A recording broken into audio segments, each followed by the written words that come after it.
going to start off by featuring one of my favorite ingredients, simple, delicious eggs. No one likes eggs? There's like no response? Were you waiting for a reaction? I was waiting for something. I love eggs. Eggs, we overlook eggs. Eggs are wonderful protein. Beautiful protein. Pretty affordable. Vitamin D source. Absolutely. So delicious. If you're doing egg white omelets because you're watching your cholesterol, then you're actually taking away the vitamin D because that's right in the egg yolk. And so vitamin D is a fat-soluble vitamin, so that means it makes sense that it's in the yolk where the fat is concentrated. But you always want to have, a little bit of healthy fat in your diet so you can absorb some of these fat-soluble vitamins more easily from your foods. And so today we're going to make very simple and delicious classic omelet. It seems very simple, but it takes a little bit of work to do. It's one of the fun recipes you can actually try to practice some of your cooking skills, because if it doesn't work out, you can just turn it into scrambled eggs and no one's the wiser, and you just keep practicing and practicing and practicing. You can't really ruin it. You don't have to perfect the flip like you see the guys at Omelette Brothers do. No. So today, we're actually going to use, I was in the market yesterday and saw some amazing Ontario asparagus. So spring is finally here. We're starting to see some nice local produce. So we had to do something with the asparagus. So we're going to make a really nice asparagus and shiitake mushroom omelet. Yeah, so with the mushrooms, they are actually the only plant source of vitamin D. Okay, so I have just a few asparagus, and this is, if you're making a personal omelet, or it's probably big enough for two. I'm using 3 eggs. So just some chopped asparagus, some are sliced shiitake mushrooms. Now a lot of people, don't know exactly how much to remove from the asparagus. I've seen a few tricks out there where if you bend it, and then where it snaps, that's where you throw out. But do you see how much I'm actually throwing out there? That's a lot of asparagus. That rule actually doesn't work.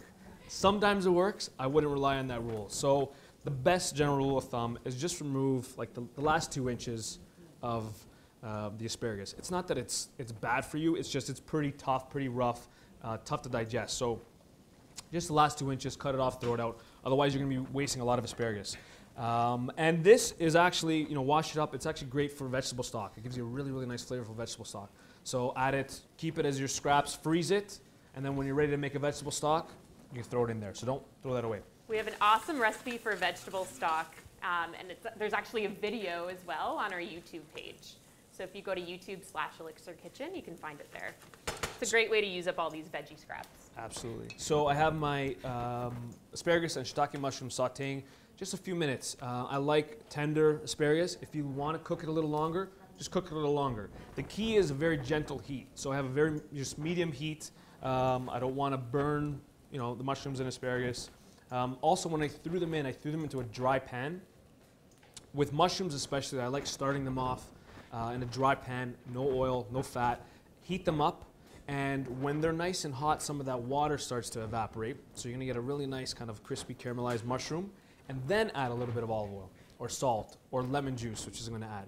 When it's hot, it's going to absorb all of that beautiful flavor and anything that you add to it, versus being cold and then it can get soggy after. So put into a dry pan, then add just a little bit of olive oil and just like this tiniest bit of lemon, which I like to finish off most of my ingredients with. The lemon juice is a little too acidic, then even just a little bit of lemon zest would be really nice on there. So that's done. I'm going to put that aside. In just a little bowl. And then for the eggs, so I keep the pan on medium heat. If there's a little bit of fat in there, if there's not enough, just add just a little bit more, just a little bit of olive oil. And we're going to use 3 eggs for this one. Before I started joining Jeremy here in the ELLICSR Kitchen, I used to always crack my eggs on the side of the bowl. Mm-hmm. I see a lot of people do that. And I would be confused about why I would almost always get little flecks or shards of the eggshell in there. And so eggs, just whisk them up really, really well. I'm going to add just a little pinch of salt at this point here. And what I love about this trick too, and it's a little memory trick that Christy introduced for a few ingredients. So For instance, walnuts, they look like brains, so they're good for Heart. brain. Oh. And egg yolks are full of vitamin D, and they kind of look like Sunshine. the sunshine. So Very a little. true. Good way to remember. So that's going to go into our pan, and again, gentle heat. You don't want to kill your eggs. You don't want to destroy your eggs. Eggs are one of those nice, delicate things. You know, with some ingredients, it's nice to get a really dark brown crust because it means flavor. With eggs, it just gives you this kind of like rubbery, disgusting thing. So you want a little bit of color. You want a little bit of color, but you don't want to.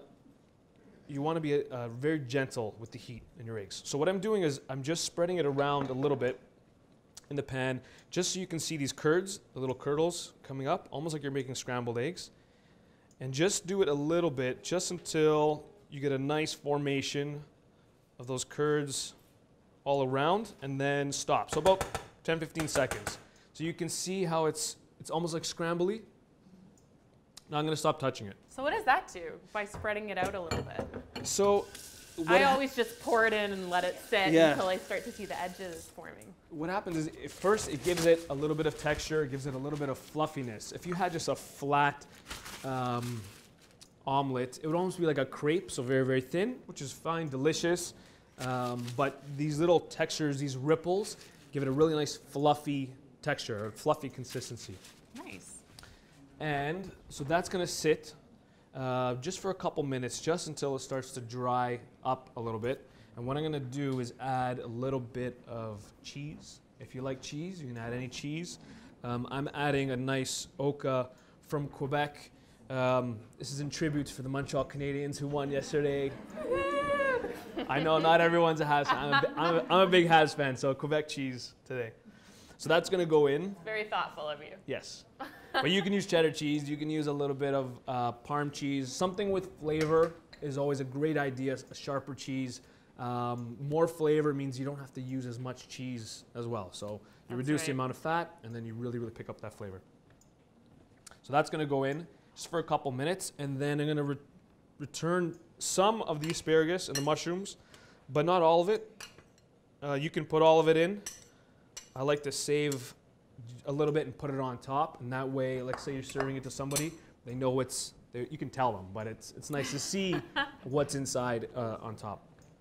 So that's it, and then you want to just take your spatula, just run it around the edges. How high is your heat right now? So medium heat. So I have it, this is induction stove, so it goes by number, so it's set to 5, but that would be like your middle dial, I guess. And I mean, everyone's stove is different. If you start to, you gotta use your senses too. If you start to hear heavy sizzling, see you don't even hear anything, like barely. Yeah, it's very slow heat. Like it's whispering to me. It's not even. If it's screaming, it's too hot. If it's screaming, it's too hot. Take it off. And what you can do is you can kind of have a look underneath. So for me, it's got a really nice color. And if you like it a little softer, cook it a little less. Try to cook it all the way through. And the best way to tell is if you do have a thermometer. I always suggest for anything, always get a food thermometer. You want the eggs to be around 145, 150 degrees Fahrenheit internal temperature.